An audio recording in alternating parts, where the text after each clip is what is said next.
G'day guys, thanks for visiting Richard's Corner. My name is Richard and today it's going to be a vlog entry haul reveal video for you guys, my awesome viewers. And the reason why I'm calling you my awesome viewers, the vlog part is to celebrate another milestone, reaching 4,500 views on this channel. Yes, I am so happy for that, and I'm so grateful to you guys for visiting, liking, commenting, subscribing, and checking out and supporting Richard's Corner through this awesome little YouTube journey that I started back in September of 2017. So thank you so much. I'm glad that there's enough interest in my love for thrifty shopping and looking for my toys and movies and books and video games, and you guys enjoying the reveal every time I get to post. So thank you again for your support. And today, to celebrate breaking 4,500 views, usually I do a tag video, but today is actually St. Patrick's Day. So I wanted to share 15 trivial facts from mentalfloss.com and about things about St. Patrick's Day that maybe you didn't even know. So why don't we start with that really quickly. Number one, did you know that you could actually get away with wearing blue? St. Patrick's blue was what St. Patrick himself wore to celebrate this feast day. The only reason green became the color for St. Patrick's Day was that it was linked to the Irish independent movement back in the late 18th century. Who knew? St. Patrick was actually British. He was not actually Irish. Though he made his mark introducing Christianity to Ireland in the year 432, he was not himself Irish. Number three, the Irish actually takes St. Patrick's Day very seriously. It's a huge deal. It is a national holiday in both Ireland and Northern Ireland. Number four, so do the New Yorkers. New York has one of the biggest St. Patrick's Day parades in the world.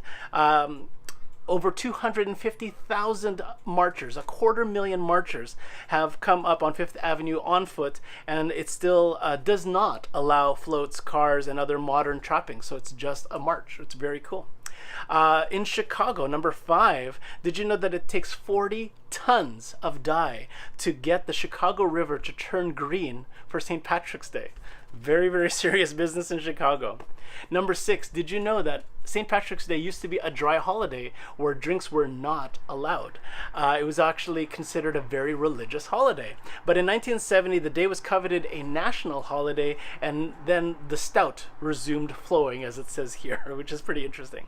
Number seven, the thought that counts. Did you know that from 1999 to 2007, the small Irish village of Dripsey proudly tooted and hosted the shortest St. Patrick's Day parade in the world, the route running for only 26 yards between two pubs.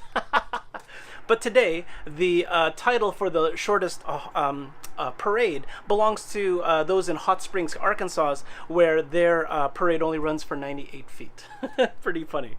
Number eight, there is a reason for those shamrocks. The shamrock actually got associated to St. Patrick as he used the three-leaf plant as a metaphor for the Holy Trinity when he introduced Christianity to Ireland. Pretty interesting. So although the four-leaf clover is the lucky one, the three-leaf clover, which is more common, represented the God, the Father, the Holy, yeah, you know. if you're a Christian, then you know what I'm talking about.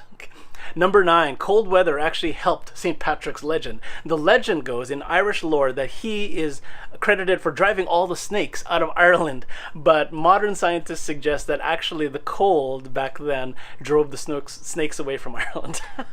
There's actually fossil records of there not being too many snakes, and it's probably because of the climate change in that area. So sorry, St. Patrick, it probably wasn't you. Number 10, did you know that there is no corn in corned beef? The corn in corned beef actually refers to the large granules of salt that they used to cure it. They used to call them corns, even though there's actually no corn in corned beef. But the traditional St. Patrick's Day staple is corned beef and cabbage. Number 11, the world runs up quite the bar tab. Apparently, in 2012, the estimate pegged for the total amount spent on beer on St. Patrick's Day celebrations was $245 million. Wow. If I drank any beer on St. Patrick's Day, it'd be just like one. It wouldn't even be a pint, it'd be like a bottle. Number 12, it actually could have been St. Maewyn's Day. Did you know that St. Patrick wasn't originally called Patrick? His birth name was Maewyn Sucat, but he changed his name to Patricius, or Patrick, when he became a priest. Who knew? Number 13, there are actually no female leprechauns. Now, although there are decors where you see both male and female leprechauns, in actual traditional Irish folktales, there are actually no females. Oh well. Number 14, the leprechaun economy is thriving. One little known fact about Irish lore is that leprechaun earned their gold by guarding, and they also spent their days making and mending shoes. So it's very hard work. At number 15, the lingo makes sense. You can't attend a St. Patrick's Day event without hearing the cry, Erin go brach. What does that phrase mean? It actually means Ireland forever. There you go, 15 facts about St. Patrick's Day you probably didn't already know. But you know what? You guys don't usually tune in for vlogs. You guys don't usually turn in for some of even my shopping hauls. You guys turn in for the good stuff. I do have a shopping haul today, sorry, a thrift store haul today from my friends over at Value Village, and it is an awesome $2.99 package with all kinds of goodness. I see a Play-Doh guy. I forget her. She's a character from something. I see Cookie Monster. I see a Monsters Inc. guy. I see some Disney stuff. I see Minions. I see a lot of goodness for a whole $2.99. I know my per keeper price is going to be right down there. So I was going to go way up there. No, it's way down because there's so many cool things in here. And I'm really looking forward to sharing it with you. So, thank you again for visiting Richard's Corner. If you haven't visited here before, it is a thrifty collecting channel, so I show you how much you can save by shopping the thrifty way.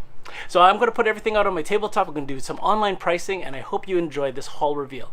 Happy St. Patrick's Day, guys. Thank you again for tuning into Richard's Corner today. Let's see what goodness I found today. So as you can see here, we have everything laid out, and I paid a $2.99 for this haul today.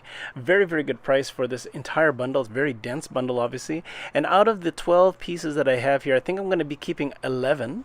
So if I divide $2.99 by 11 on my calculator here, it works out to be about 27 cents a keeper, which is very, very good.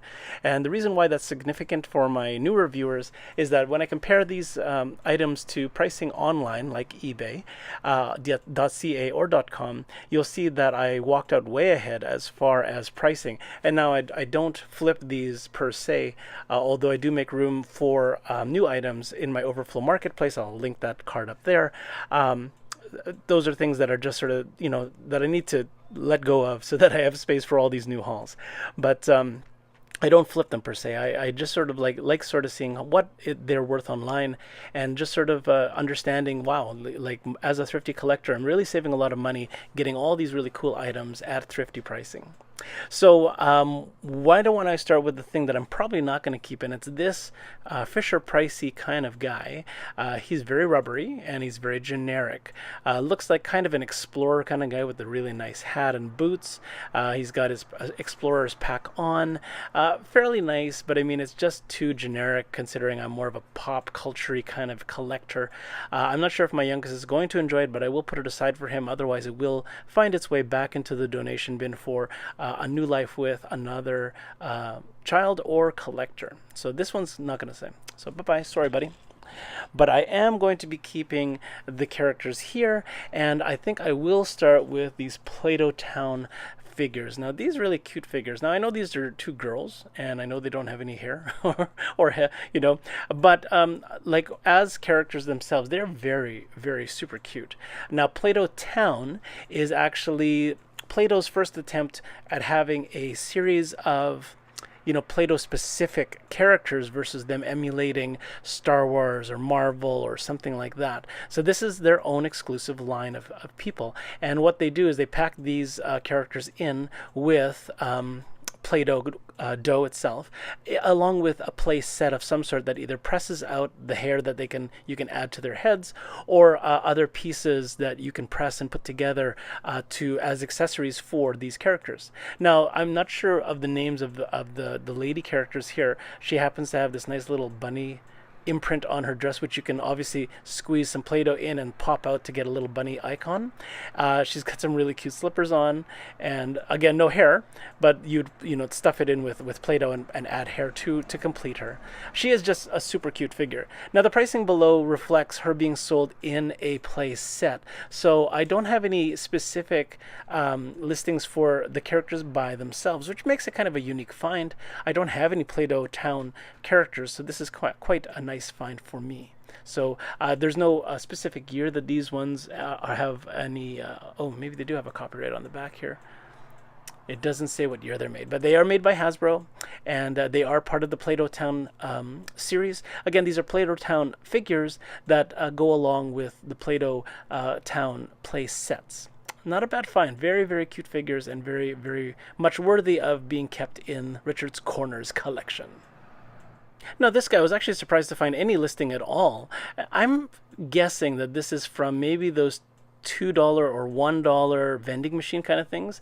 It's one solid PVC figure with a little hanger rope on it. So it's kind of cute, but I didn't find any listings for this specific character, just for the similar ones of this series. They are touted as being hanging ornaments, PVC style, and they are manufactured by a company named GMI, which is on the back here right there.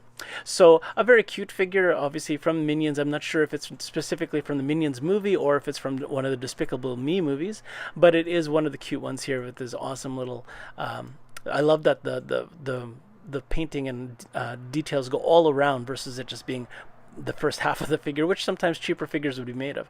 But this is a really nice depiction. It is kind of hard to stand though. Oh, maybe not. Oh, look at that. He does stand very well. So if I wanted to, I could do a little bit of modification to it and trim this off with my hobby clippers and actually make a standalone figure from it. But it is kind of cute to hang. It does hang fairly well, as you can see there. And the pricing below is for similar figures, not for this exact one. But it does have the same price for both, probably from the same seller.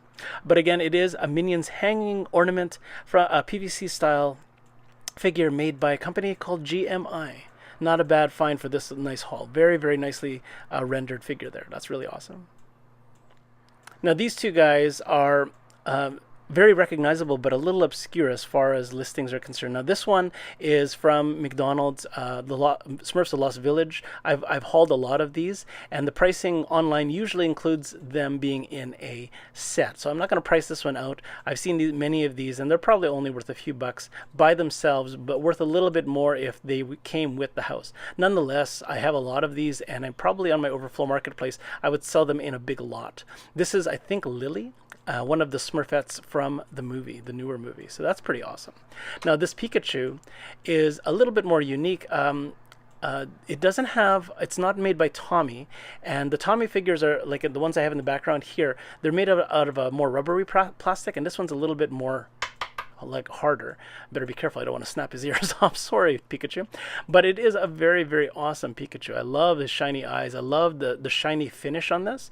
It has an unusual base here, so it suggests that it was a play piece for something. It looks like it would fit into something. Maybe a Pokeball, maybe something else, I'm not sure. But it isn't the same as the Tommy figures that is made out of the softer plastic. But nonetheless, obscure but not obscure, very recognizable characters for the haul today. Nice little Pikachu and Lily, another Smurfette from Smurfs of Lost Village. Very nice finds for Richard's Corner today.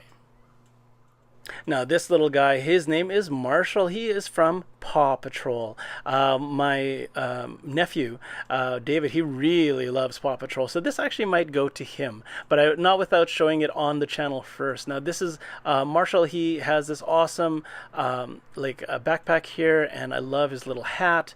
Very, very beautiful bright blue eyes. Really nicely figured. It even has a little bit of articulation for his legs, both rear and front. The tail is static, and the head does move like that. Very, very nice figure. Now the pricing includes similar figures. I couldn't find this exact one, and there's one listing here that I'm questioning whether or not it's really him selling this exact same figure for $50. It's not exactly in the same pose, but a very, very marked up, overpriced on eBay there for some listings. So I'm just including listings of him, similar figures in place sets. I don't actually see a lot of Marshall being sold by himself, which is surprising. So not entirely sought after, but not exactly sort of overlooked. Paw Patrol is a very popular kids show, especially with very young crowds, and this is a very, very awesome figure. if David wasn't interested in this, to be honest, I would keep it because it is very cute and very adorable. But I am going to ask my partner's sister to see whether or not he would be interested in that. Very nice Marshall figure from Paw Patrol. Nice PVC figure, very nice and meaty kind of feel to it, and a really nice addition to this haul today. Look at that. Now this young lady threw me for a little bit of a loop because I sort of recognized her and I didn't.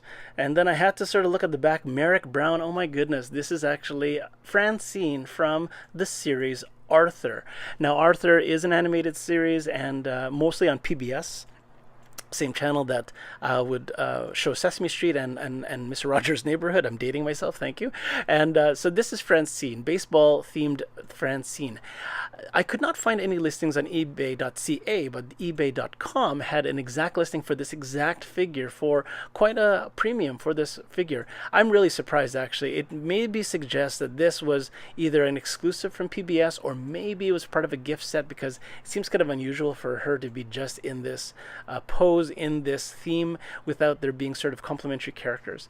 It is very wonderfully detailed and molded, but it does limit its articulation. Her head is very stiff. It does have limited movement there. She can move her arm with the baseball and the bat, although it makes her look like she's holding a sword if I raise it up like that. So it's mostly meant to be posed like that. Very, very nice character, though. It is a throwback figure. I love that it is a 1997 figure, so this is over 11 years old.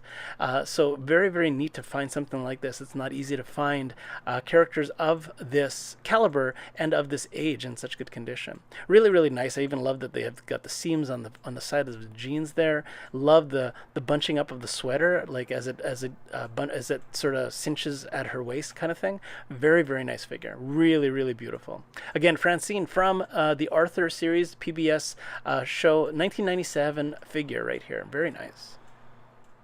Speaking of PBS, here is a Cookie Monster. Now, I've revealed something like this before. I forget which playset this is from. It is a Hasbro figure from 2010. And you can see how well molded this is. I love all of the detail in the fur. That just drives me crazy. I almost wish that it was fuzzy. It looks so cool. Like that is so Cookie Monster, right? A little more stylized. It looks like almost like a baby Cookie Monster.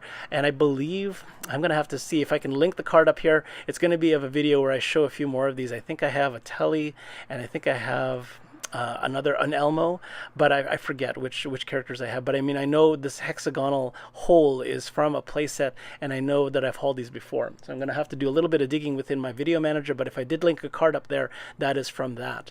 But the eBay listings are also listed below here, like as far as range, and this is a fairly, not overly sought after, but not a cheap figure on eBay, but a really, really nice figure. I love just the nice dark black in there, beautiful eyes. It's in really good condition, hasn't been scratched up much at all, and it's really, really well rendered. I love it. You know what? I noticed there that I'm not sure if those are teeth marks or if there was actually something in his hand. The eBay listings don't suggest that he's actually holding anything, but maybe this was being maybe it was a tooth toy for somebody, which is okay. I don't mind. Again, it is from 2010, a nice Hasbro Cookie Monster, baby Cookie Monster almost, figure for this haul today. Look at that. Cookie. Continuing on with these nice little cute figures here. This is from 1993, believe it or not. So this is actually 15 years old. This is Wacko from the Animaniacs McDonald's Happy Meal. Now, what I love about this is the old school construction of it, because as he rolls, you can sort of see how his hands are actually doing the pedaling. So that is really, really awesome. I love the mechanics in there. That is so cleverly done. There's no motor in it. There's no spring-loaded wind-up toy in it. It's just a plain, simple, straight-ahead toy, which is amusing, right? I love it. That is so cool. Look at that. So it's so believable, and that's just like Wacko, for him to be upside down on a bike, never doing anything conventionally, and being the off-the-wall character that he is. Very, very wonderfully done. I love the color scheme, yellow and purple and green bike. I love his wonderful blue and white color scheme. Nice red hat, which he's wearing on his bum instead of his head, because his head is on the bike instead. Very, very nice. I love that mechanical action is so great. It's so smooth too, and it's very believable. So when you're playing with this, it really does look like he's driving it, right? That's so awesome. Very, very cool. I love that I found this. 1993, Upside Down Wacko from the Animaniacs from the McDonald's Happy Meal line. Really, really awesome retro find there. Really cool. Hello. 2319! That's a 2319! There's a sock on his back. Now, if you don't know what George Sanderson's role is in Monsters, Inc., that is him. He is one of the monsters in Monsters, Inc. that gathers up the Scream, but he happens to bring a sock with him when he goes through the door. So in Monsters, Inc., they believe that all kids are dangerous, and anything that you bring back from the human world might very well be poisonous or hazardous. So the CDA, the I forget what that stands for. I'm going to maybe flash it across the screen. They come crashing through all the factory windows. They isolate him. They shave him down, the poor guy. They take the sock off and destroy it in a little dome. And this poor guy gets shaved, and he has like a dog cone on for the rest of the opening scene. It's so funny. But George Sanderson, a very, very cool, fun-loving guy. This is an awesome PVC figure. I love that they included the sock on him. I love, if you can see it in the light, you can sort of see all the awesome lines. This wonderful orange and yellow color scheme. I love his horn. Love the expression. Love that those green eyes. This is a great, great figure. Now, if you don't know the significance of 2319, there's actually a few theories online. 2319 is actually part of the U.S. criminal infringement codes. It's like in Title 18, in Title 18, Section 2319, it actually refers to movie pirating.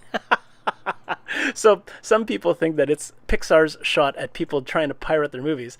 Another theory is that it actually stands for white sock. 23 is the 23rd letter of the alphabet, W, and 19 is the 19th letter of the alphabet, which is S. WS standing for white sock. So those two theories are the most popular. But regardless of what the significance is, he is an awesome supporting character from Monsters, Inc. Again, it's George Sanderson with a little white sock that he brought back with him from the human world from Monsters, Inc. A really awesome PVC retail figure for this haul. Really awesome find. And last and certainly not least, this is, for me, my favorite character, my chase for today. This is Minnie, and she is depicting Elizabeth Swann from the Pirates of the Caribbean. I thought this was just a cool, they're doing a nice throwback, Peter Pan-y kind of hook kind of thing. No, this is like a Pirates of the Caribbean mini. I'm so excited to find this. And Elizabeth Swann, played by Keira Knightley in the movie, she is such a kick-ass character. I mean, I love her in the movies. So Elizabeth Swann depicted by Minnie. Isn't that awesome? Love that she's got the nice flowing brown hair from Elizabeth Swann, Keira Knightley's character there. I love that the hat fits over her ears. I love the beautiful violet and burgundy top in even a sort of an action-y kind of pose in action. That is so great. Love the brown pants and the nice dark blue boots. Very, very beautiful figure. Nothing as far as accessories. I'm not sure if a sword would have gone in this hand and she would just be in a ready stance, but what a beautiful figure. A little bit of scuffing on the nose, which can be touched up with a marker or anything like that. This is a primo figure. I love it. Just love it. That is so beautiful. Limited articulation as far as the hands. Nothing in the neck here. This actually is fixed there, and the feet are fixed as well. So the only articulation is within the arms, which is okay. For me, again, I'm a display character collector, so this is really beautiful for me. And I'm such a big fan of the Pirates of the Caribbean. I'm so happy to find this because it's a very unique figure that sort of pays homage to that movie franchise. Again, it is Minnie playing Elizabeth Swann from the Pirates of the Caribbean, and this nice PVC figure, a great way to end the haul today. Look at that. So this is Richard from Richard's Corner signing off for now, and I so appreciate all of your visits, all of your likes, your comments, your subscribes, your love and support for this channel. It so does not go unnoticed. I appreciate it. It really does speak to my heart, and again, it really fuels my enthusiasm and passion for being on this YouTube journey and sharing it with you, my awesome viewers. Again, we have together broken 4,500 views, and I'm well on my way to 5, and I've broken 130 subscribers subscribers. Thank you to all the new subs that have been visiting recently. I hope you enjoy your stay here in Richard's Corner, and I hope you get to enjoy all of the awesome hauls that I will be doing next. Stay tuned. I'm going to be doing the last part of my shopping haul, which is the biggest bag from that haul, and it's very Star Wars related, so I hope you guys are looking forward to that. And of course, I do have another Overflow Marketplace video that I need to do because I've got more stuff to put up there, and I've got more stuff to purge. So very, very busy with Richard's Corner on top of life in general. So I hope you will bear with me if I don't post again tomorrow. Please be patient, and I will be posting as soon as humanly possible. Again, it is Richard from Richard's Corner signing off for now. I'm going to wish you happy hunting and happy collecting, and I hope that all of your finds, whether they're thrifty or otherwise, I hope that they are all equally awesome. If you haven't already and it's your first time visiting, please hit like, please hit subscribe, and stay in touch with me so you know what is new and happening here on this channel. And if you could, also please hit that little bell icon so you're instantly notified when something new has been uploaded. Again, it is Richard from Richard's Corner signing off for now. Please stay tuned for more. I so appreciate you checking out my channel today. We will see you next time. Thanks again for visiting Richard's Corner, guys.